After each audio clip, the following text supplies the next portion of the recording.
Salam umat Tuhan dimanapun berada.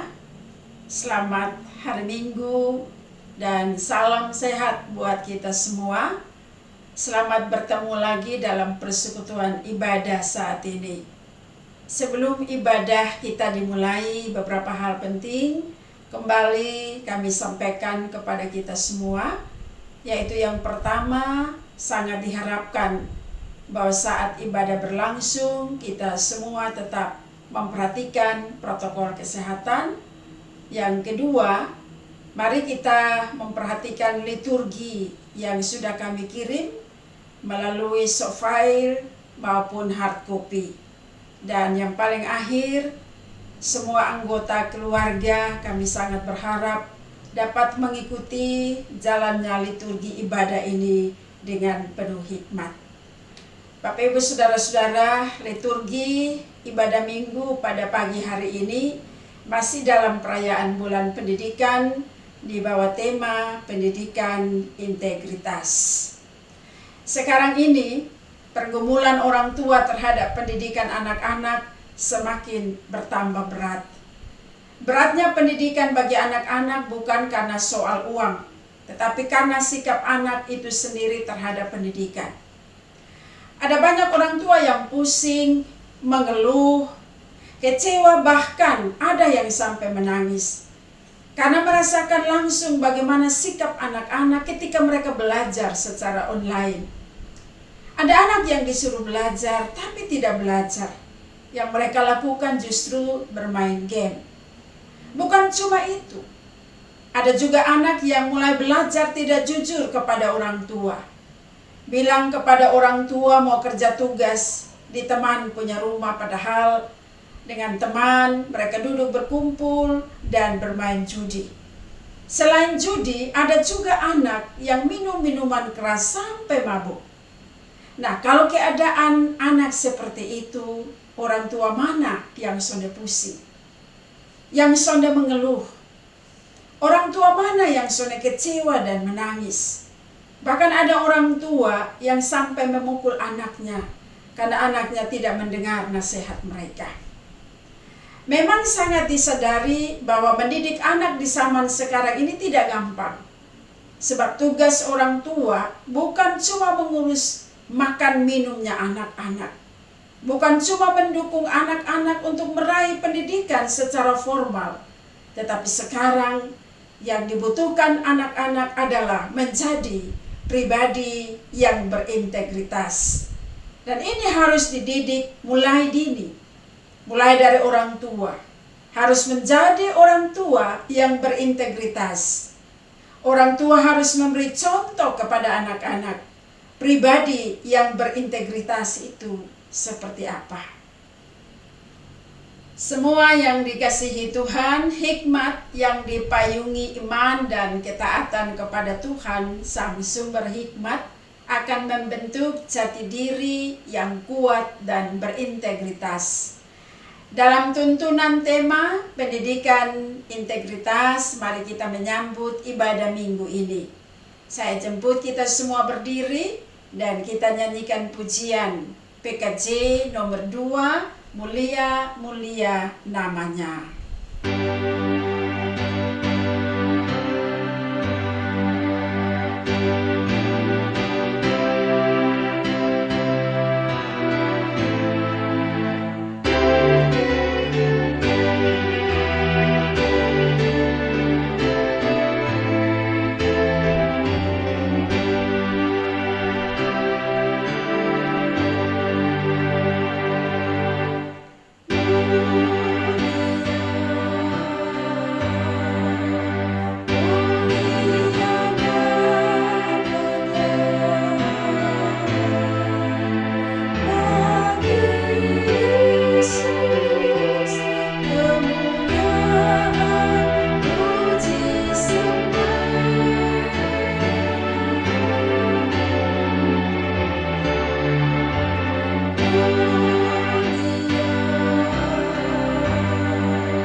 kita mulai ibadah kita saat ini.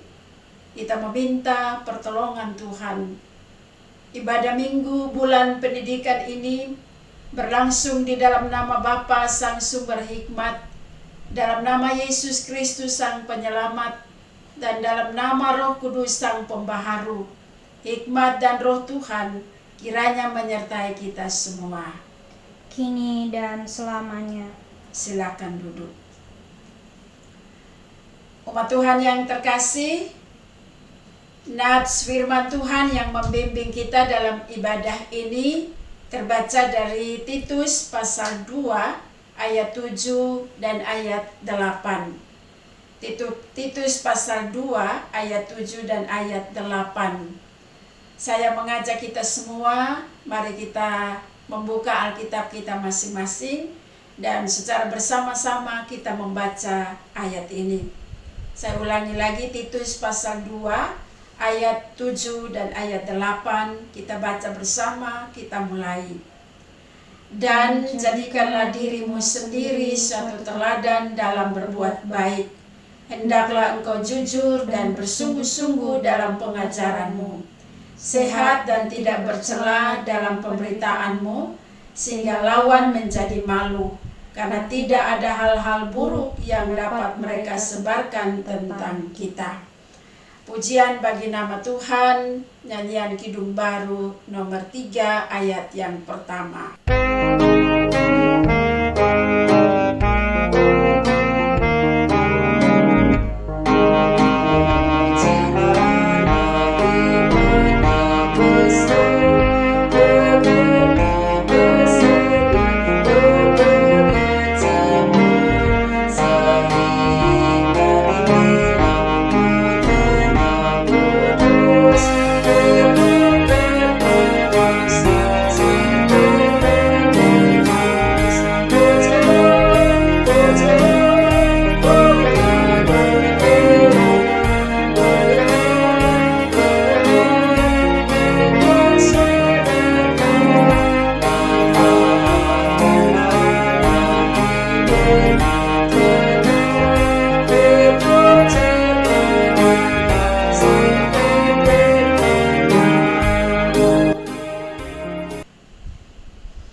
Bapak Ibu Saudara-saudara, kita menyadari bahwa semua kita adalah orang berdosa dan tidak ada seorang pun yang benar di hadapan Tuhan.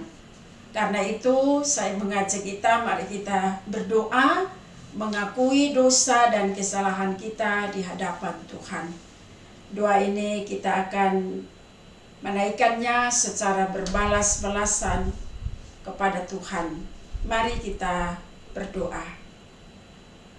Ya Tuhan, sebagai orang tua kami mengaku bahwa seringkali kami hanya memikirkan pekerjaan dan kesibukan kami, sehingga tidak memiliki waktu untuk mendampingi anak-anak kami dalam belajar. Kami lebih memaksakan kehendak kepada anak-anak kami tanpa memberi contoh dan teladan kepada mereka. Kami melukai mereka dengan kata dan perbuatan. Karena itu kami mohon, kasihani dan ampunilah kami. Ya Yesus, sebagai anak-anak, kami mengaku bahwa kami lebih suka mengikuti kehendak kami dan mengabaikan nasihat dan ajaran orang tua kami. Terkadang kami memberontak dan melakukan hal-hal yang tidak sesuai dengan kehendak-Mu. Karena itu kami mohon, kasihani dan ampunilah kami. Ya Roh Kudus, sebagai pelayan-Mu kami mengaku bahwa kami lebih sibuk dengan segala urusan pelayanan yang lain dan mengabaikan pelayanan kepada anak-anak sebagai generasi penerus gereja. Karena itu kami mohon, kasihani dan ampunilah kami. Amin. Mari kita menyanyi dari Kidung Jemaat nomor 29 ayat yang pertama.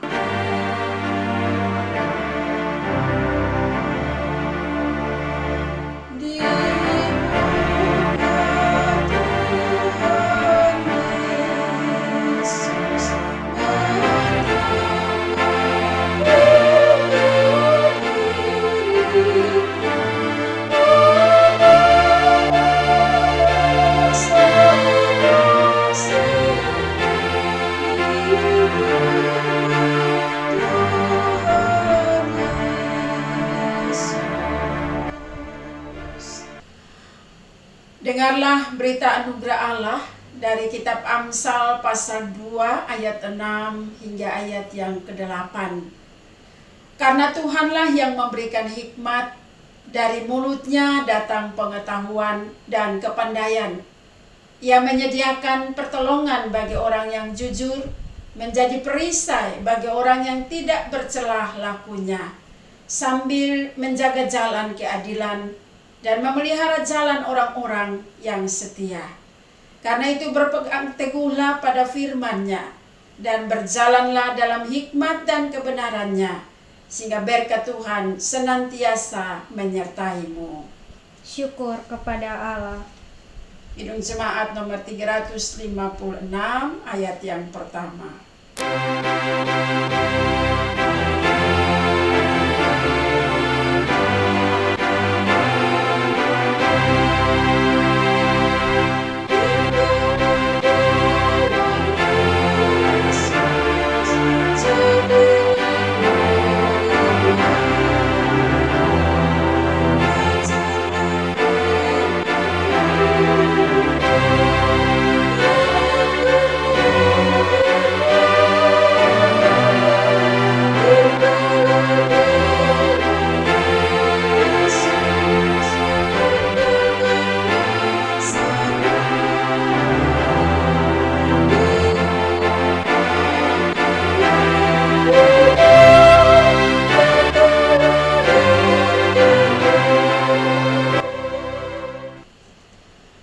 Marilah kita memuji Tuhan dengan membaca Mazmur 67 ayat 1 sampai ayat 8. Mazmur 67 ayat 1 hingga ayat 8. Dengan penuh kasih saya jemput semua anggota keluarga kita berdiri. Mari kita memulai Mazmur ini. Untuk pemimpin biduan dengan permainan kecapi, Mazmur, nyanyian. Kiranya Allah mengasihani kita dan memberkati kita. Kiranya Ia menyinari kita dengan wajah-Nya, supaya jalan-Mu dikenal di bumi dan keselamatan-Mu di antara segala bangsa. Kiranya bangsa-bangsa bersyukur kepadamu, ya Allah. Kiranya bangsa-bangsa semuanya bersyukur kepadamu. Kiranya suku-suku bangsa bersukacita dan bersorak-sorai, sebab Engkau memerintah bangsa-bangsa dengan adil dan menuntun suku-suku bangsa di atas bumi. Kiranya bangsa-bangsa bersyukur kepadamu, ya Allah. Kiranya bangsa-bangsa semuanya bersyukur kepadamu. Tanah telah memberikan hasilnya, Allah kita memberkati kita. Allah memberkati kita, kiranya segala ujung bumi takut akan Dia. Kidung Jemaat nomor 3 ayat yang pertama.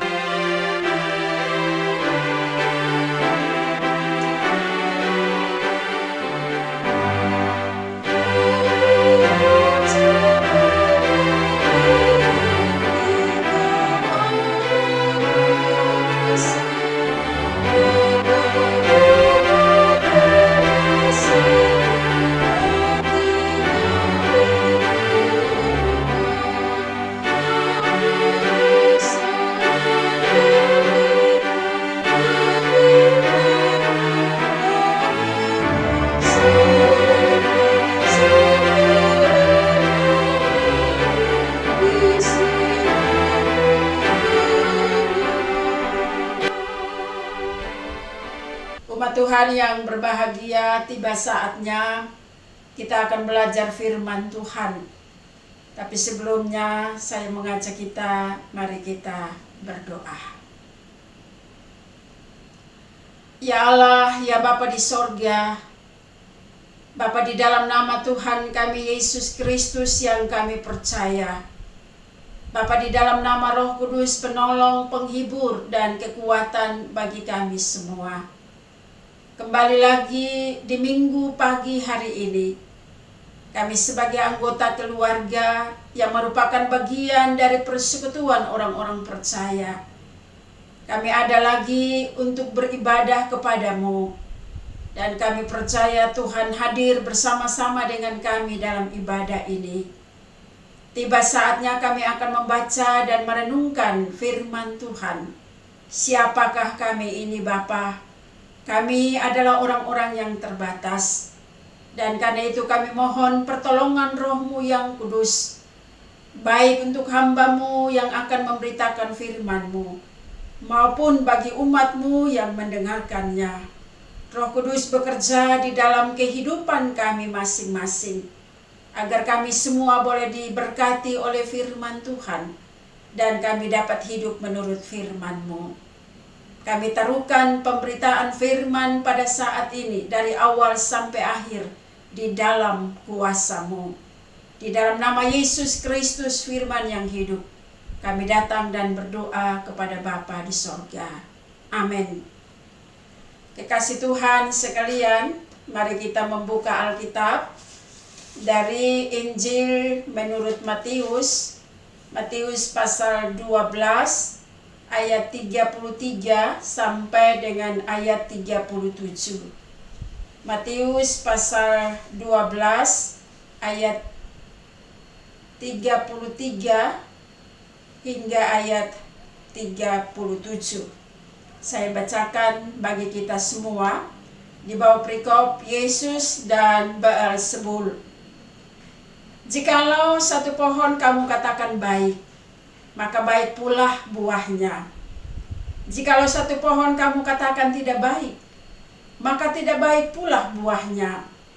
Sebab dari buahnya pohon itu dikenal. Hai kamu keturunan ular beludak, bagaimanakah kamu dapat mengucapkan hal-hal yang baik, sedangkan kamu sendiri jahat? Karena yang diucapkan mulut meluap dari hati. Orang yang baik mengeluarkan hal-hal yang baik dari perbendaharaannya yang baik, dan orang yang jahat mengeluarkan hal-hal yang jahat dari perbendaharaannya yang jahat. Tetapi aku berkata kepadamu, setiap kata sia-sia yang diucapkan orang harus dipertanggungjawabkannya pada hari penghakiman. Karena menurut ucapanmu engkau akan dibenarkan, dan menurut ucapanmu pula engkau akan dihukum. Demikian pembacaan Alkitab bagi kita semua, dan yang dikatakan berbahagia adalah mereka yang mendengar firman Tuhan dan yang memelihara setiap hari. Kita lakukan firman-Mu, pelita bagi kakiku.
Umat Tuhan yang berbahagia, sekali lagi saya sampaikan kepada kita semua, Salam, selamat hari Minggu bagi kita semua dimanapun kita berada.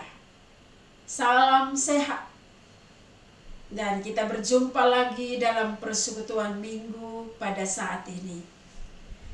Kiranya damai sejahtera Tuhan kita Yesus Kristus ada pada masing-masing kita. Kita masih ada dalam perayaan bulan pendidikan, dan di minggu pagi hari ini kita akan merenungkan firman Tuhan di bawah tema pendidikan integritas. Umat Tuhan yang terkasih, apa itu integritas?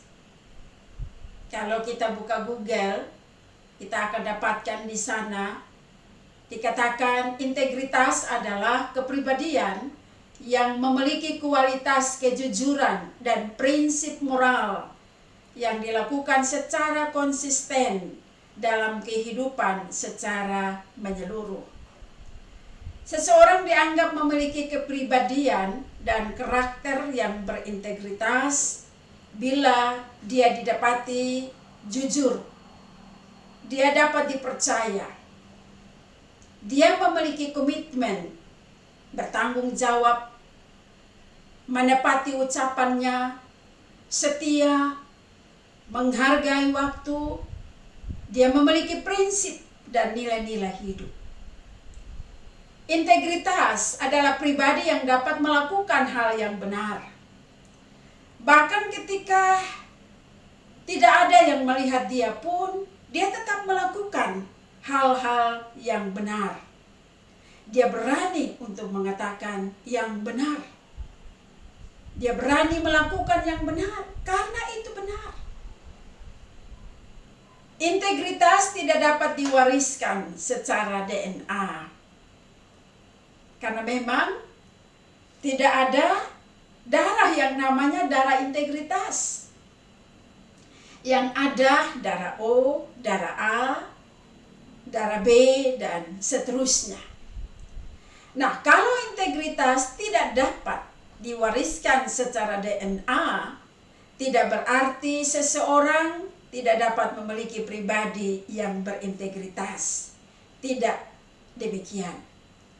Karena pribadi yang berintegritas itu dapat dibentuk melalui proses dan etika. Untuk itu diperlukan pendidikan, baik secara formal maupun non-formal. Umat Tuhan yang terkasih, saat ini sebagai umat Tuhan kita akan belajar merenungkan pendidikan integritas menurut bacaan Alkitab tadi.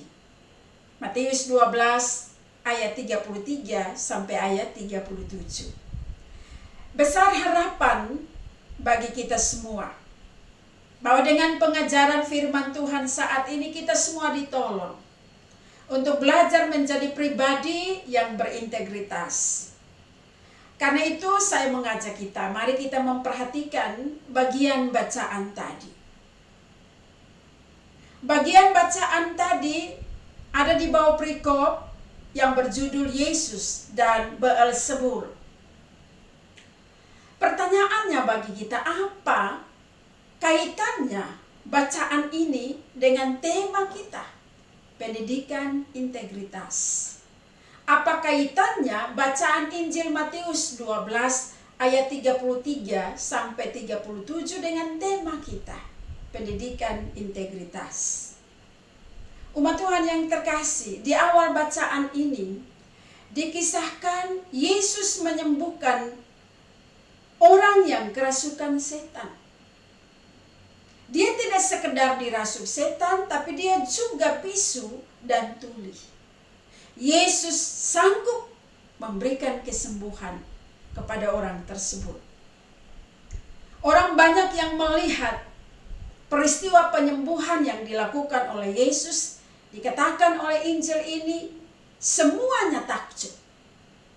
Tidak ada seorang pun yang tidak takjub. Semua takjub. Dan mereka berkata, ia ini agaknya anak Daud. Ternyata saudara, orang banyak memberikan penilaian bahwa yang dapat menyembuhkan orang yang kerasukan setan itu hanyalah anak Daud, yaitu Yesus. Akan tetapi justru perkataan orang banyak itu membuat orang-orang Farisi sangat jengkel. Mengapa mereka jengkel terhadap Yesus? Apakah mereka iri? Atau mereka takut kalau kehormatan Yesus semakin bertambah di mata orang banyak? Dan itu berarti kehormatan mereka sebagai orang-orang Farisi semakin pudar, bahkan bisa saja hilang. Karena itu mereka katakan tentang Yesus seperti ini, bahwa Yesus melakukan penyembuhan itu dengan Beelzebul. Menurut mereka Yesus melakukan penyembuhan itu dengan kuasa penghulu setan. Yesus memakai kuasa setan untuk menyembuhkan orang yang kerasukan setan. Bagaimana mungkin? Bagaimana mungkin setan dengan setan saling mengalahkan? Itu tanggapan Yesus terhadap penilaian orang-orang Farisi. Bagaimana mungkin setan dengan setan saling mengalahkan? Kalau setan dengan setan saling mengalahkan, pasti mereka semua akan hancur. Dan tidak masuk di akal penilaian seperti itu. Kalau orang-orang Farisi menuduh Yesus menyembuhkan orang yang kerasukan setan dengan Beelzebul, apa buktinya? Mereka tidak bisa membuktikan bahwa Yesus menyembuhkan orang yang kerasukan setan dengan penghulu setan. Karena itu, Bapak Ibu Saudara-saudara, kalau tidak punya bukti, jangan asal omong. Di sini kita dapatkan bahwa orang Farisi sendiri tidak jujur terhadap kenyataan yang ada. Mereka tidak mau jujur terhadap kenyataan bahwa Yesus dapat menyembuhkan orang yang kerasukan setan, yang bisu dan tuli dengan kuasa yang dia miliki. Justru mereka memutarbalikkan fakta dengan membuat tuduhan palsu terhadap Yesus. Bapak Ibu Saudara-saudara yang kekasih, bisa kita bayangkan, ini sebuah penghinaan terhadap Yesus, sebuah tuduhan yang tidak benar. Para Farisi mengajarkan Taurat, antara lain jangan mengucapkan saksi dusta tentang sesamamu, tapi mereka sendiri melakukannya, apalagi terhadap Yesus. Para Farisi didapati tidak berintegritas, saudara. Perbuatan mereka tidak sejalan dengan apa yang mereka ajarkan. Sikap orang Farisi menunjukkan, sekali lagi, mereka bukanlah pribadi yang berintegritas. Apa yang mereka katakan kepada Yesus itu adalah tuduhan yang tidak dapat dibuktikan. Tuduhan yang tidak benar. Dan inilah ciri-ciri orang yang tidak berintegritas. Mengajarkan orang untuk tidak mengucapkan saksi dusta, tetapi diri sendiri melakukan itu. Ajar lain, buat lain. Itulah ciri orang yang tidak berintegritas. Kata-kata mereka tidak bisa dipegang. Kata-kata mereka tidak bisa dipertanggungjawabkan. Saudara, sangat keterlaluan para Farisi. Mereka telah melihat anak Allah, yaitu Yesus. Tapi kemudian mereka menyebut Yesus sebagai sekutu si jahat. Itulah yang Yesus katakan, dosa terhadap Roh Kudus tidak dapat diampuni.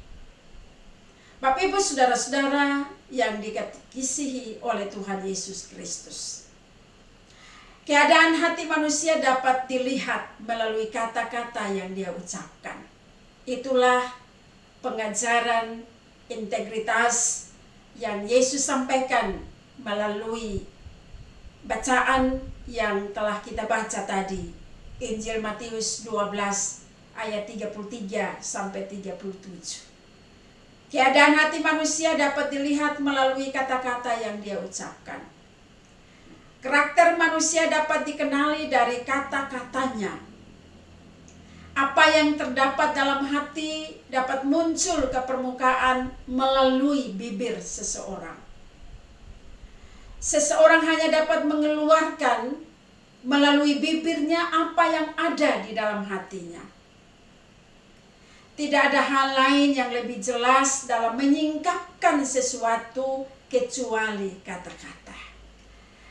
Kita dapat menyingkapkan sesuatu itu dengan kata-kata.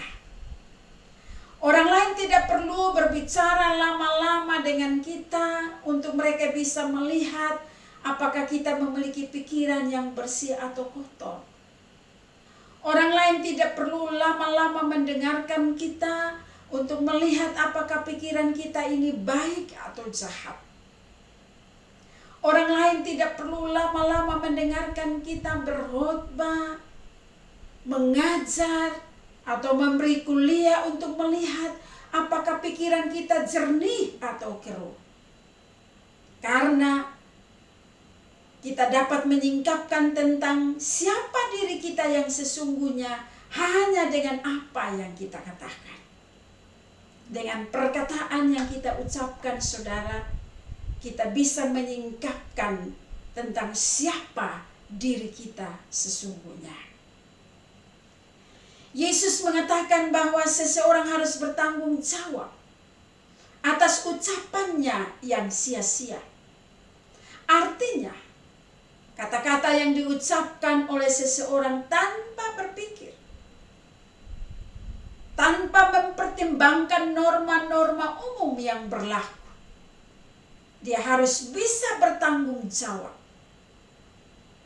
Dia harus mengucapkan setiap kata secara sadar, berwaspada. Karena disitulah letak pertanggungjawaban apa yang dia katakan. Sebab saudara, sangat mungkin bila orang sedang berbicara di depan umum, ia tampak baik ya, dan anggun. Kalau orang berbicara di depan umum, di muka umum, dia bisa tampak baik dan anggun. Sementara mungkin dalam percakapan pribadinya ia kasar. Di muka umum ia dengan hati-hati memilih kata-kata yang hendak dia ucapkan. Akan tetapi di belakang dia menyingkirkan semua pengawasan terhadap dirinya. Dia bisa saja mengeluarkan perkataannya dari bibirnya. Di muka umum dia bisa berkata yang baik, tapi belum tentu di belakang dia juga bisa mengatakan yang baik. Itu ciri orang yang tidak berintegritas. Banyak orang menjadi contoh yang baik dan sopan di muka umum. Bila ia tahu ia sedang diamat-amati, sehingga ia memilih kata-kata dengan hati-hati. Namun ketika dia ada di rumahnya sendiri, mungkin dia menjadi contoh yang menyebalkan karena sikapnya yang sering menyakitkan, kasar. Dia tidak mengendalikan diri. Dia bisa mengkritik, bersungut-sungut karena tidak ada orang banyak yang mendengar dan melihat dirinya. Ini ciri orang yang tidak berintegritas. Dengan demikian kita dapat belajar untuk mengingat bahwa kata-kata yang menunjukkan siapa diri kita adalah kata-kata yang kita ucapkan ketika kita tidak berjaga-jaga, ketika kita tidak berwaspada. Bahwa kata-kata yang menunjukkan siapa diri kita adalah kata-kata yang sebenarnya kita ucapkan dalam kehidupan sehari-hari kita, dalam rumah tangga kita, dan bukan di muka umum. Tapi saudara-saudara yang kekasih dalam Tuhan kita Yesus Kristus, kata-kata sering menyebabkan bencana besar. Seseorang yang sedang marah mungkin mengucapkan kata-kata yang tidak akan pernah dia ucapkan ketika ia dalam keadaan tidak marah. Dan setelah itu baru dia bisa sadar akan apa yang dia katakan. Bapak Ibu saudara-saudara yang kekasih dalam Tuhan kita Yesus Kristus, ada peribahasa bilang begini: lebih baik melemparkan sebuah batu dengan tidak sengaja daripada mengucapkan sebuah kata dengan tidak sengaja. Lebih baik melemparkan sebuah batu dengan tidak sengaja daripada mengucapkan sebuah kata dengan tidak sengaja. Perkataan yang menyakitkan atau menghancurkan diucapkan itu tidak akan dapat ditarik kembali. Dan perkataan itu akan terus merusak keberadaan hidup seseorang. Biarlah setiap orang menguji dirinya sendiri. Saudara dan saya, kita perlu menguji diri kita sendiri.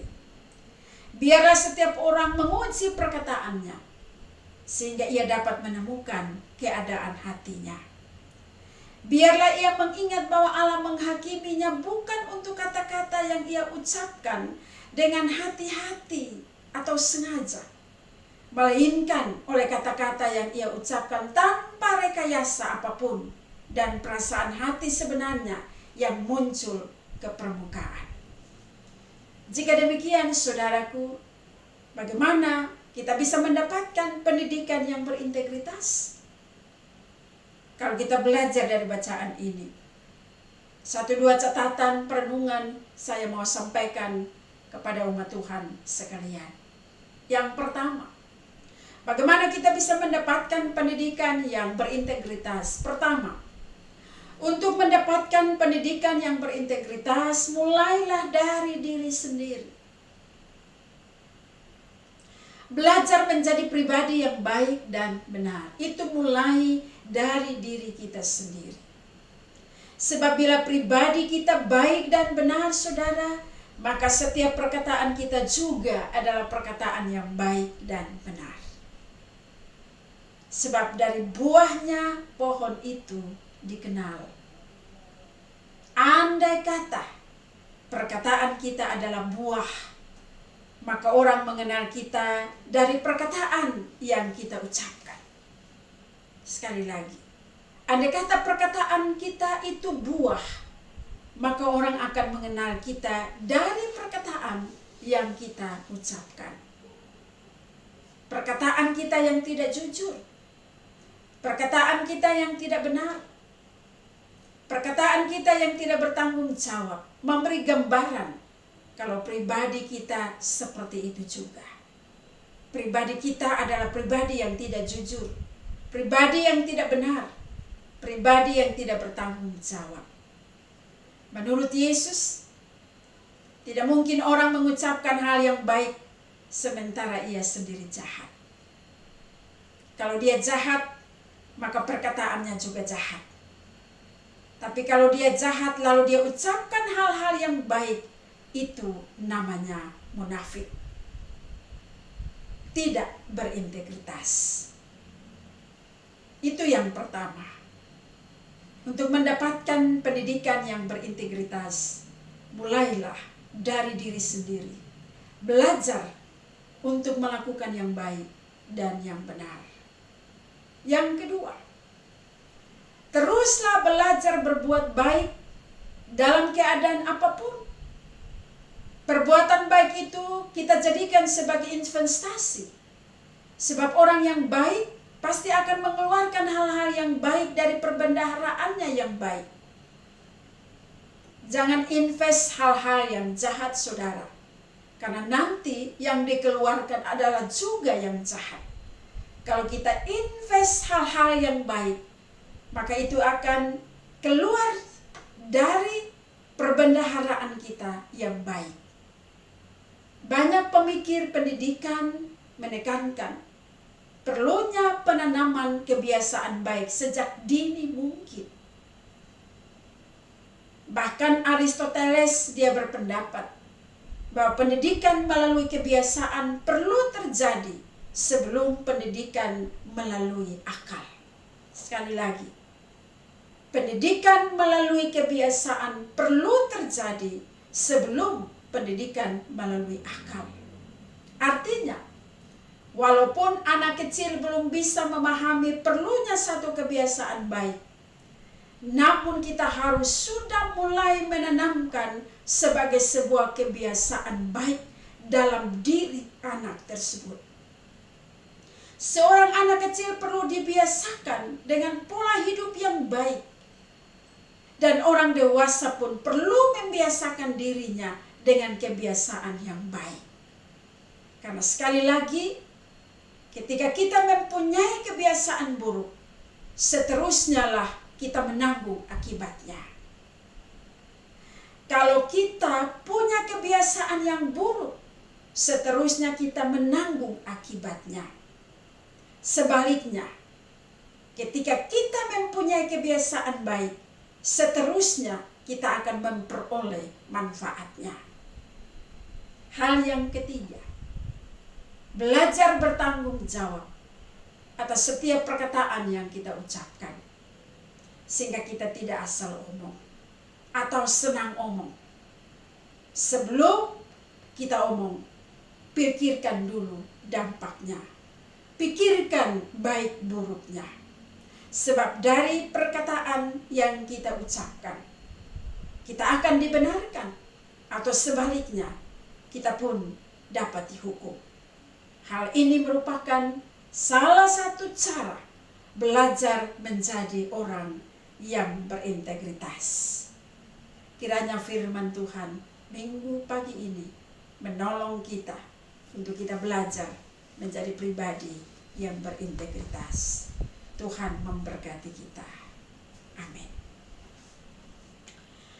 Bapak Ibu saudara-saudara kekasih Tuhan, sebagai respon kita atas firman Tuhan yang sudah kita dengar bersama dan bersama dengan semua orang percaya di segala tempat dan waktu, saya jemput kita semua berdiri dan mari kita mengikrarkan pengakuan iman menurut pengakuan iman rasuli. Masing-masing kita berkata demikian.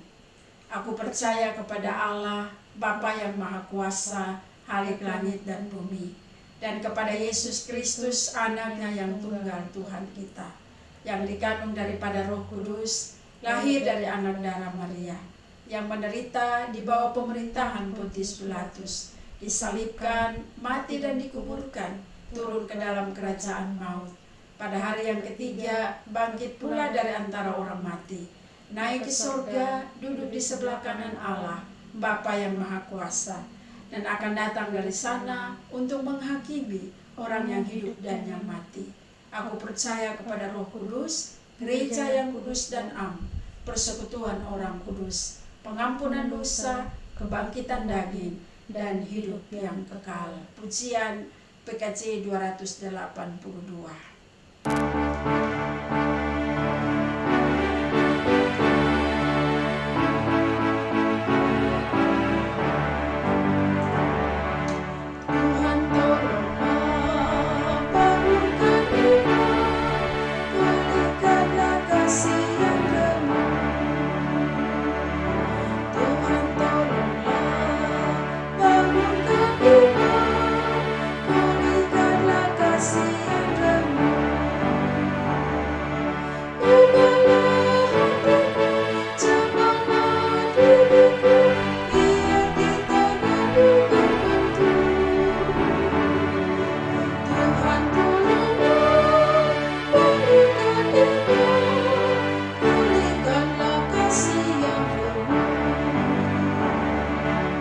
Silakan duduk. Tiba saatnya kita diberi kesempatan untuk memberi persembahan kepada Tuhan. Dan sebagai tanda syukur kita kepada Tuhan, mari kita mengingat akan firman Tuhan menurut pertama Tawarik 29 ayat 17 yang mengatakan, Aku tahu, ya Allah, bahwa Engkau adalah penguji hati dan berkenan kepada keikhlasan. Maka aku pun mempersembahkan semuanya itu dengan ikhlas. Dan sekarang umat-Mu yang hadir di sini telah kulihat memberikan persembahan sukarela kepadamu dengan sukacita. Mari kita berdoa. Ya Bapa di sorga, dalam kasih Putra Tunggal-Mu Yesus Kristus yang telah berkorban di atas kayu salib bagi kami semua, tiba saatnya kami mau memberi persembahan. Tuhan tahu apa yang kami berikan ini terlampau kecil bila kami bandingkan dengan pengorbanan Kristus. Tetapi kami memberi dengan hati yang rela, dengan penuh keikhlasan dan ketulusan. Kami memohon Tuhan berkenan menerima persembahan kami, memberkatinya agar boleh berguna dalam mendukung pekerjaan pelayanan gereja-Mu. Teristimewa kehidupan ini, kiranya kami juga rela mempersembahkannya sebagai korban yang berkenan kepada Tuhan. Dalam nama Yesus Kristus, kami datang dan berdoa kepada Bapa di sorga. Amin. Sambil persembahan kita jalankan, kita akan nyanyikan NKB nomor 208 ayat yang pertama.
Tuhan yang terkasih, tiba saatnya kita akan bersyafaat kepada Tuhan di dalam doa.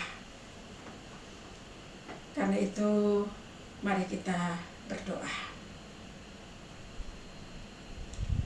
Ya Allah, ya Bapa di sorga, dalam kasih dan kemurahan-Mu, kami mempersembahkan seluruh keberadaan kami kepada Tuhan. Kami bawa ucapan syukur kami dalam ibadah minggu saat ini, bahwa perjalanan hidup kami dituntun, dipelihara dan diberkati oleh Tuhan. Tuhan berkenan kami ada dalam persekutuan minggu pagi hari ini dalam ibadah bersama dengan semua anggota keluarga kami. Kami boleh menikmati persekutuan dengan Tuhan melalui liturgi dan melalui pelayanan firman-Mu. Kami mohon Roh-Mu yang kudus bekerja di dalam kehidupan kami masing-masing, agar firman Tuhan yang kami dapatkan sebagai bagian dari pendidikan integritas itu sungguh boleh berarti bagi kami semua, supaya dengan kehidupan yang masih Tuhan anugerahkan bagi kami ini, betul-betul kami didapati sebagai pribadi-pribadi yang jujur, pribadi-pribadi yang selalu melakukan hal-hal yang baik, hal-hal yang benar, dan di dalamnya biarlah nama Tuhan dimuliakan.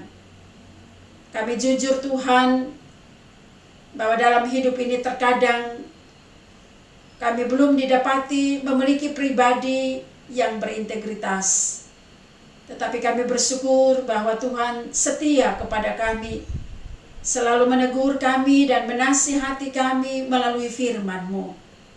Karena itu, kami yang mendapat nasihat, mendapat teguran dari firman-Mu, kiranya mau memberi diri ini untuk diubah oleh Roh-Mu yang kudus, supaya firman Tuhan yang sudah kami dengar bersama tidak sia-sia, tetapi itu akan menjadi bagian dalam kehidupan yang masih Tuhan percayakan ini.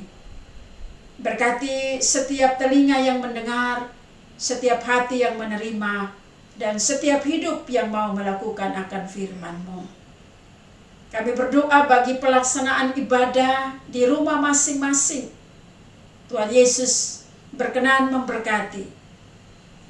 Kami juga mau berdoa ya Tuhan, bagi penataan pelayanan yang ada di setiap jemaat, termasuk jemaat Marturia Osapa Selatan. Tuhan menolong kami sebagai para presbiter, agar kami didapati sebagai pelayan-pelayan Tuhan yang tetap setia dalam segala kondisi hidup apapun. Kami juga berdoa bagi semua jemaat Tuhan. Biarlah kami belajar menjadi jemaat yang takut akan Tuhan, jemaat yang setia kepada Tuhan. Kami boleh belajar menjadi jemaat yang berintegritas, agar melalui kehidupan kami sebagai jemaat, dimanapun kami berada, kami tetap dapat menjadi saksi-saksi Kristus. Kami menjadi surat-surat yang terbuka, yang dapat dibaca oleh semua orang.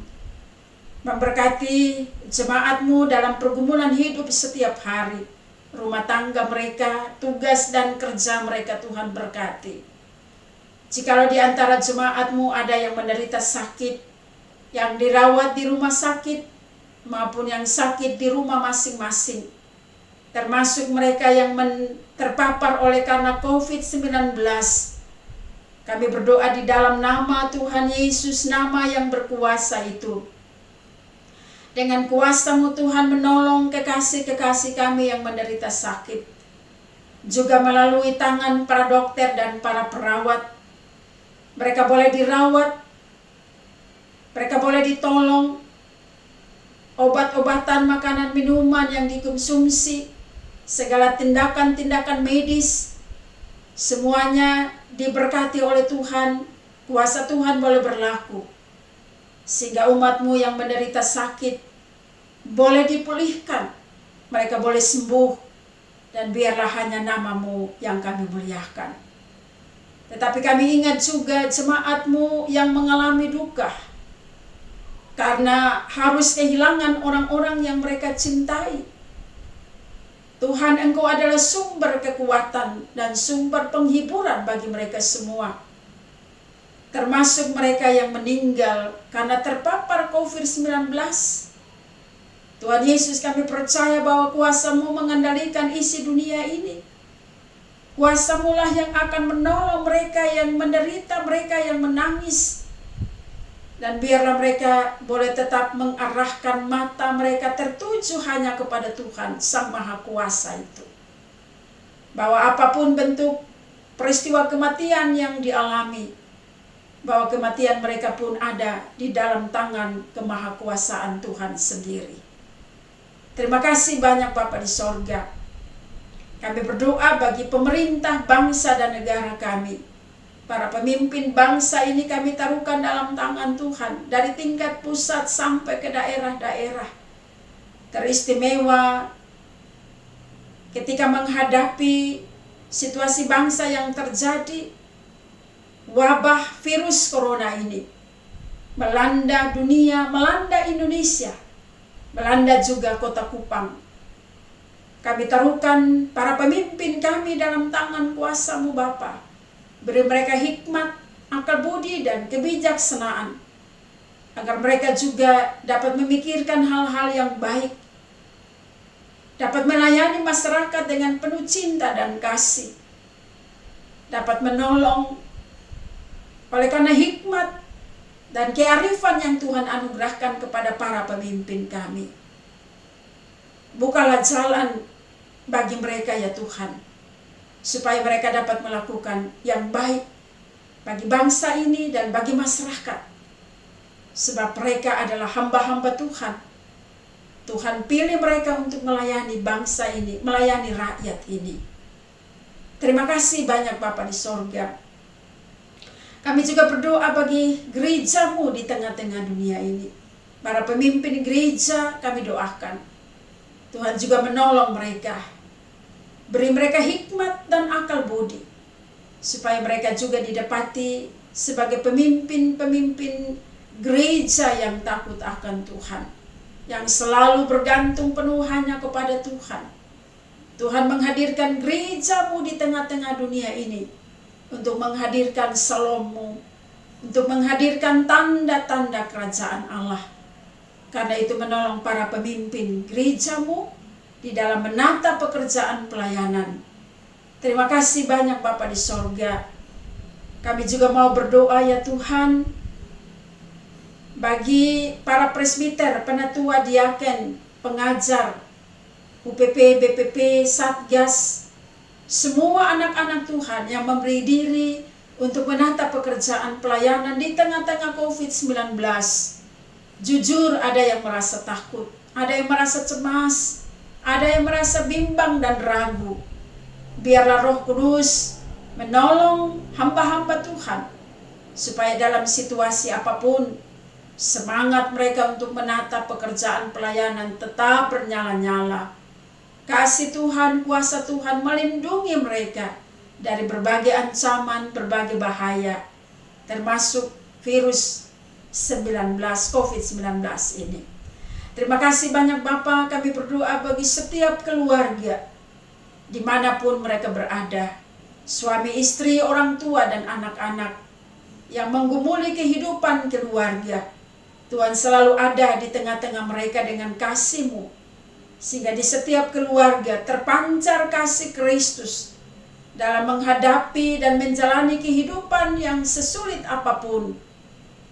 Setiap keluarga didapati keluarga yang tetap saling mendukung, saling mengasihi, dan saling menopang seorang akan yang lain. Kami berdoa bagi anak-anak kami dalam pergumulan mereka, pergumulan pendidikan mulai dari PAUD sampai pada perguruan tinggi. Tuhan Yesus menolong mereka, Roh Kudus bekerja dalam pribadi-pribadi mereka masing-masing, supaya mereka boleh tekun. Sebab hanya dengan ketekunan itulah mereka dapat meraih apa yang mereka cita-citakan untuk meraih masa depan.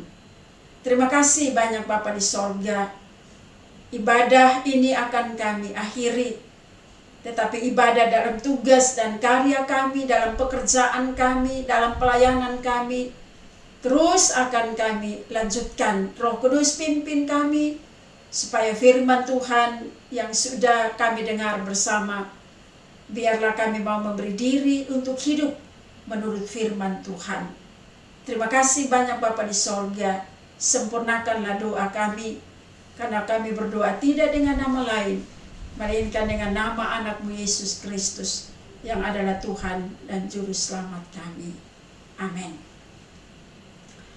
Bapak Ibu Saudara-saudara kekasih Tuhan Yesus Kristus, kita tiba di penghujung ibadah ini. Mari kita memberi diri untuk diutus ke dalam kehidupan kita tiap-tiap hari, sambil kita mengingat bahwa integritas adalah kesatuan antara pengertian dan tindakan. Integritas mencerminkan pengetahuan dan karakter. Integritas seperti pohon dan buah. Seperti pohon dikenal dari buah. Dari pohon yang baik menghasilkan buah yang baik. Dari pohon yang tidak baik menghasilkan buah yang tidak baik. Karena itu marilah kita menanamkan pendidikan integritas kepada generasi penerus dengan menanamkan hikmat, nilai iman, dan teladan hidup, agar mereka kuat dan kokoh dalam kehidupan bergereja, bermasyarakat, berbangsa, dan bernegara di bumi Pancasila ini. Kiranya Roh Tuhan menolong kita semua agar menanamkan pendidikan integritas dengan baik, karena generasi penerus gereja dan penerus bangsa. Karena itu marilah kita berdiri dan dengan sukacita kita mengakhiri ibadah ini. Pujian nyanyian Kidung Baru 211 ayat yang pertama.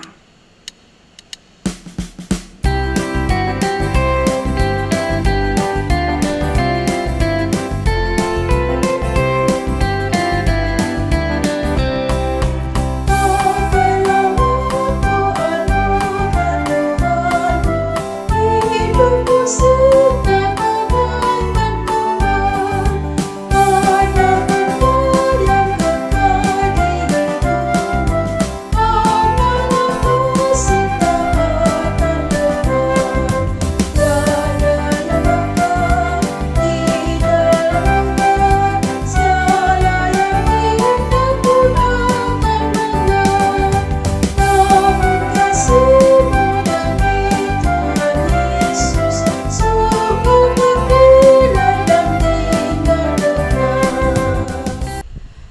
Serahkanlah segenap hidupmu kepada Tuhan dan terimalah berkat-Nya. Tuhan memberkati kita dan melindungi kita. Tuhan menyinari kita dengan wajah-Nya dan memberikan kasih karunia. Tuhan menghadapkan wajah-Nya kepada kita dan memberi damai sejahtera sekarang dan selamanya. Amin.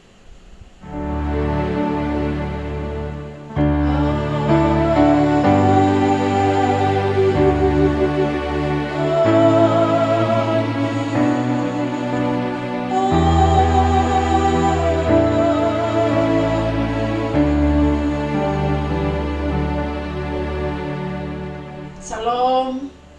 Bapak Ibu saudara-saudara, silakan duduk kembali dan mengambil saat teduh. Ibadah kita telah berakhir dan informasi selanjutnya akan kami sampaikan kepada kita semua melalui koordinator rayon masing-masing mengenai ibadah kita. Apakah nanti masih berlangsung di rumah masing-masing atau kita kembali beribadah di gedung kebaktian. Informasi ini akan kami sampaikan melalui koordinator rayon masing-masing. Selamat hari Minggu, Tuhan Yesus berkati kita semua.